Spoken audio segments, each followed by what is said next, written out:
बिस्मिल्लाहिर्रहमानिर्रहीम। अस्सलाम वालेकुम स्टूडेंट्स।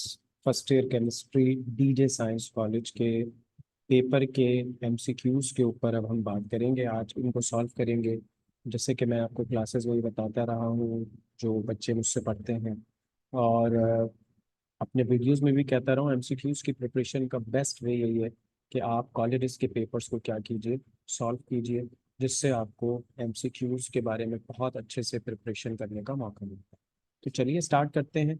वीडियो को लाइक करना, चैनल को सब्सक्राइब करना और इस वीडियो को आगे शेयर करना मत भूलिएगा। पहला एमसीक्यू है, द रिएक्शन, देन एक इक्वेशन दी हुई है, PCl3 प्लस क्लोरीन और फॉस्फोरस पेंटाक्लोराइड बन रहा है, will shift in backward direction if. ये रिएक्शन बैकवर्ड डायरेक्शन में चला जाएगा अगर PCl3 is increase. PCl3 reactant है, रिएक्टेंट जब भी इंक्रीज होता है रिएक्शन फॉरवर्ड जाता है। बैकवर्ड का पूछा हुआ है, नहीं जी बैकवर्ड नहीं जाएगा। Cl2 इज इंक्रीज, Cl2 भी रिएक्टेंट है तो भी रिएक्शन कहाँ जाएगा, फॉरवर्ड।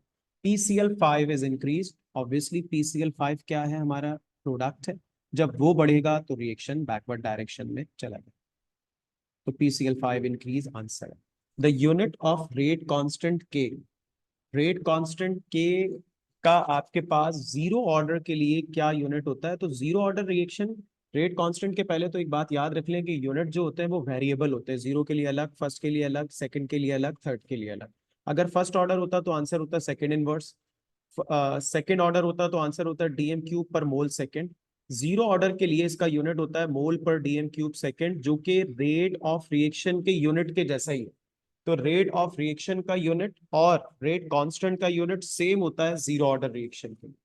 देन कहता है if A is equal to B is equal to C, तीनों साइड्स बराबर है, अलबत्ता अल्फा बीटा गामा तीनों एंगल्स 90 के बराबर नहीं है, तो ये क्या हो। देखो अगर कुछ भी बराबर नहीं होता तो ट्राइक्लिनिक होता। टेट्रागोनल में सिर्फ एक साइड इक्वल नहीं होती, मोनोक्लिनिक में अल्फा और गामा 90 के बराबर होते, बीटा नहीं होता। जब सब कुछ ए बी सी बराबर है और अल्फा बीटा गामा बराबर नहीं है तो ये ऑर्थोरॉम्बिक सिस्टम होता है। उसके बाद this is an iso electronic pair. इनमें से कौन सा पेयर आइसो इलेक्ट्रॉनिक है, यानी कि उसके अंदर इलेक्ट्रॉन्स की तादाद क्या है, बराबर। तो इसका जवाब है पोटेशियम पॉजिटिव और Cl नेगेटिव। पोटेशियम में बेटे नॉर्मली 19 इलेक्ट्रॉन होते हैं क्योंकि वो पॉजिटिव है, उसने एक इलेक्ट्रॉन लॉस किया है, 18 हो गए। Cl में नॉर्मली 17 इलेक्ट्रॉन होते हैं, उसने एक इलेक्ट्रॉन गेन किया है तो उसमें भी 18 हो गए। The n+l value of 5d orbital is, n की वैल्यू बेटा 5 है और L की वैल्यू d ऑर्बिटल के लिए 2 है, तो 5 + 2 कितना हो गया, 7। ठीक है। In pure water universal indicator acquire this colour, pure water की pH 7 है, वो न्यूट्रल है, तो ग्रीन कलर एक्वायर करेगा universal indicator. The dipole moment of Br2 molecule is, bromine molecule की डायपोल मोमेंट क्या है। अगर मैं Br2 का जायजा लेता हूं तो ये एक नॉन पोलर मॉलिक्यूल है, तो डायपोल मोमेंट 0.00। ठीक है। It has maximum bond angle, इनमें से इसका बॉन्ड एंगल सबसे ज्यादा है। H2S आपके पास एक क्या कहते हैं इसको, एंगुलर मॉलिक्यूल है, बॉन्ड एंगल 100 के करीब करीब होता है। H2O में भी यही है, अमोनिया में भी यही है। कार्बन डाइऑक्साइड लीनियर होता है, इसका एंगल 180। कभी भी मैक्सिमम बॉन्ड एंगल की बात आएगी आप ऐसा मॉलिक्यूल देखेंगे जो लीनियर हो, क्योंकि लीनियर ज्योमेट्री में बॉन्ड एंगल हमेशा सबसे ज्यादा होता है। This is an intensive property, इनमें से कौन सी प्रॉपर्टी इंटेंसिव है। इंटेंसिव प्रॉपर्टीज वो होती हैं जो कि अमाउंट ऑफ मटेरियल पे सिस्टम में डिपेंड नहीं करती, वो कम हो या ज्यादा इस पे फर्क नहीं पड़ता। तो डेंसिटी इनमें से ऐसी चीज है जो कि अमाउंट ऑफ मटेरियल पे डिपेंड नहीं करती। मास, वॉल्यूम, मोल, ये सब अमाउंट पे डिपेंड करते हैं। इन द इक्वेशन दी हुई और कह रहे हैं बताएं केपी और केसी का रिलेशनशिप क्या होगा। इसके लिए प्रोडक्ट और रिएक्टेंट के मोल्स देखते हैं। यहाँ पे 4 और 5 कितने मोल्स हैं, 9। यहाँ पर 4 और 6 कितने मोल्स हैं, 10। क्योंकि प्रोडक्ट के मोल ज्यादा हैं, रिएक्टेंट के मोल कम है, तो केपी और केसी बराबर नहीं हो सकती। फिर क्या होगा, क्योंकि प्रोडक्ट ज्यादा है तो केपी हमेशा ज्यादा होती है। पी फॉर प्रोडक्ट, पी ज्यादा यानी कि प्रोडक्ट ज्यादा तो केपी ज्यादा, पी ग्रेटर तो केपी ग्रेटर, ये याद रखने का इसको छोटा सा तरीका। ठीक है बेटे, 10 एमसीक्यू हो गए, इसको रिमूव करते हैं, आगे बढ़ते हैं 11वें और से लेकर 17वें एमसीक्यू तक, डीजे साइंस कॉलेज का पेपर जो कि हम डिस्कस कर रहे हैं। अच्छा जी, कहता है if initial moles of reactant are B and it form X moles of product. एक रिएक्टेंट है, उसके इनिशियल मोल्स हैं बी और उसने एक्स मोल प्रोडक्ट के बना लिए, तो बताएं इक्विलिब्रियम पर कितना रिएक्टेंट बचेगा भाई, इनिशियली बी था, एक्स बन गया तो बी माइनस एक्स, जो खर्च हो गया वो माइनस हो जाता है हमेशा। अगर प्रोडक्ट होता है तो फिर वो प्लस होता है उसके अंदर। An aqueous solution of sodium carbonate is, अच्छा सोडियम कार्बोनेट का एक्वस सोल्यूशन कैसा होगा भाई, सोडियम कार्बोनेट है Na2CO3, उसके अंदर आपने डाल दिया पानी, ठीक है भाई। जब सोडियम कार्बोनेट में हम डालेंगे पानी तो बनेगा क्या, NaOH, में बैलेंस नहीं कर रहा हूं इक्वेशन, और बनेगा क्या H2CO3, कार्बोनिक एसिड बनेगा, और आपके पास क्या बनेगा NaOH। अब NaOH we all know that it is a strong base, base strong है और H2CO3 वीक एसिड है। तो जो चीज स्ट्रॉन्ग होती है सॉल्यूशन की नेचर भी फिर उसी तरह की हो जाती है। तो बेस स्ट्रॉन्ग है तो सॉल्यूशन कैसा होगा, बेस। अगर दोनों न्यूट्रल होते हैं तो फिर सॉल्यूशन भी क्या होता है, न्यूट्रल। अगर एसिड स्ट्रॉन्ग होता तो सॉल्यूशन एसिडिक होता। अगले में कह रहे हैं if 200 cm cube of 1 molar solution is diluted up to 2000 centimetre cube, its molarity would B.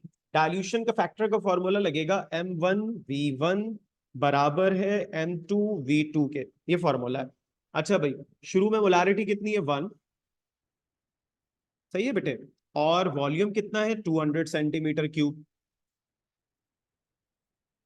फिर इज इक्वल टू, इसको डाइल्यूट किया है 2000 सेंटीमीटर क्यूब तक मोलैरिटी निकालनी है, मतलब M2 चाहिए, और ये 2000। अब M2 चाहिए तो 2000 को वहां ले जाएं, 200 डिवाइडेड बाय 2000 करके देखेंगे आप, 200 0.1 आए, ठीक है। Nitrogen has the electronic configuration of 1s2, 2s2, 2px1, 2py1, and 2pz1, not 1s2, 2s2, 2px2, 2py1, 2pz0. This is determined by Hund's rule. x, y, z degenerated orbital को Hund's rule ही deal करता है. A colloidal solution of liquid into liquid is known as emulsion.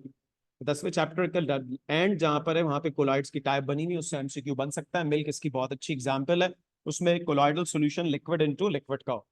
The outer body of dry cell is made up of zinc, और ये anode के तौर पे काम करता है। इनर आपको पता है उसके अंदर क्या क्या होता है, NH4Cl होता है, इसके साथ साथ उसके अंदर आपके पास क्या कहते हैं उसको, मैग्नीज डाइऑक्साइड वगैरह होते हैं, और ये मिलकर काम कर रहे हैं।